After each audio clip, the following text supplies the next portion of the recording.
అలా ఇప్పుడు జూబ్లీస్ by elections వచ్చినాయి కదా, ఏ పార్టీ వస్తే మంచిగా ఉంటుంది అనుకుంటున్నాను. ఖచ్చితంగా ఇక్కడున్న పరిస్థితుల వల్ల చాలా మంది ఎవరైతే వర్క్ చేసిన ఉపాధి లేక ఉన్న వాళ్ళు చాలా మంది ఉంటారు. ఇక్కడ పనిచేస్తున్న భక్తులు ఉంటారు. జూబ్లీస్ అనగానే అందరూ రిచ్ ఏరియా అంటారు, కానీ ఇది రిచ్ ఏరియా కాదన్న. ఇక్కడ చాలా మంది గరీబోలు ఉన్నారు. ఇక్కడ గత 10 సంవత్సరాలుగా బీఆర్ఎస్ పార్టీ అధికారంలో ఉంది. వానికి కేసీఆర్ దగ్గర ఉన్నాడు. ఇదే రూట్లో కేటీఆర్ తిరుగుతుంటాడు, ఇదే రూట్లో అందరు లీడర్ తిరుగుతున్నాడు. జూబ్లీస్ నుంచే పోతారు అందరూ.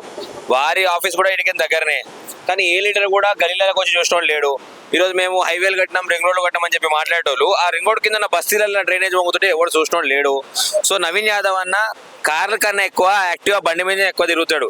కారు కన్నా ఎక్కువ నడుచుకుంటూనే ఎక్కువ తిరుగుతాడు. ఎందుకంటే లోకల్ బిడ్డ ఎక్కడ పుట్టి ఇక్కడ వెరైటీ కాబట్టి నవీన్ యాదవ్ కాంగ్రెస్ పార్టీ టికెట్ ఇవ్వడం ఒక శుభశకనం. అయితే ఈరోజు కాంగ్రెస్ పార్టీ ఇక్కడ అధికారంలో ఉన్న ఇంకో శుభశకనం.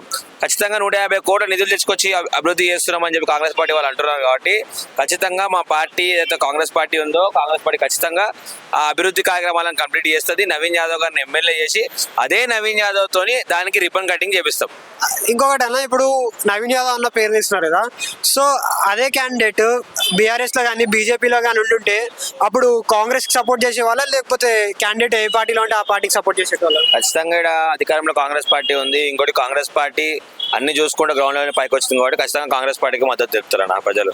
కాంగ్రెస్ పార్టీ నవీన్ అన్న కాంగ్రెస్ పార్టీ వేరే చూసే అవసరం లేదు. అది కావాలనేది ప్రతిపక్షాలు చేసిన కుట్ర తప్ప నవీన్ అన్న కాంగ్రెస్ పార్టీ కలగలిపినది కాబట్టి ఈ కాంబినేషన్ లా ఈ సినిమా బొమ్మ బ్లాక్ బాస్టర్ అవుతుంది.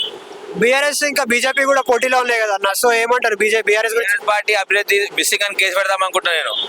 బీఆర్ఎస్ పార్టీ అభ్యర్థి సునీత గారు మిస్సింగ్ అని కేసు పెడదాం అనుకుంటాను. ఎందుకంటే కనిపిస్తలేరు. జాయినింగ్ ప్రోగ్రామ్ అయింది అన్న, కేటీఆర్ తో జాయినింగ్ ప్రోగ్రామ్ అయింది. సల్మాన్ అంటే జాయిన్ అయ్యిండు రౌడీ షీటర్. సల్మాన్ ఖాన్ కూడా జాయినింగ్ ప్రోగ్రామ్ ఎవరు ఉండాలి, ఎవరి కోసం జాయిన్ అయ్యిండు వాడు? ఆయనది నామినేషన్ రిజెక్ట్ అయిన నెక్స్ట్ డేనే జాయిన్ అయ్యింది కదా, సో దానిపైన నామినేషన్ రిజెక్ట్ అయింది కాబట్టి జాయిన్ అయ్యిండు. వానికి ఇక్కడ వాడు 10 లక్షలు బయటకి వసూలు చేస్తారంట. వాడు పెట్టేది 2 లక్షలు, జోలు వేసుకునేది 8 లక్షలు. ఆ టైప్ వాళ్ళంతా ఏదో సోషల్ వర్కర్స్ అని పేరుతోని ప్రజలకు వీడియోలు పెడుతున్న సానుభూతి వీడియోలు పెట్టుకుంటా నడిపిస్తే వాళ్ళంతా వాళ్ళని తీసుకొచ్చిన వాళ్ళ మీద ప్రతి ఒక్క పిఎస్ కేసు ఉంది. షేక్పేట్ పిఎస్లో ఉంది, నాంపల్లి పిఎస్ ఉంది, సిటీలో ఎన్ని పిఎస్ ఉన్నాయి అన్ని పిఎస్ వాళ్ళ మీద కేసు ఉన్నాయి. వాళ్ళ జాయినింగ్ ప్రోగ్రామ్కి సునీత గారు ఎందుకు లేరు? ఇప్పుడు ఇంతమంది జాయిన్ చేసుకుంటామంటారు, ఎల్లా కూడా సునీత గారు లేరు. అభ్యర్థి కేటీఆరా సునీత గారా? అది సునీత గారు ప్రచారంలో ఎందుకు వస్తలేరు? వారిని రూపాయల రోమ్ లేచి బంధించారు ఏమైనా వాస్తవాలు బయటకు వెళ్తాయని. అవన్నీ కూడా ప్రజలకు తెలియాల్సిన అవసరం ఉంది. సునీత గారు మిస్సింగ్ అని కూడా కేసు పెట్టాలని తెలుసుకుంటున్నాం. సునీత గారు ఎక్కడ కనిపిస్తలేరు. కేటీఆర్ అభ్యర్థిలా వ్యవహరిస్తున్నాడు.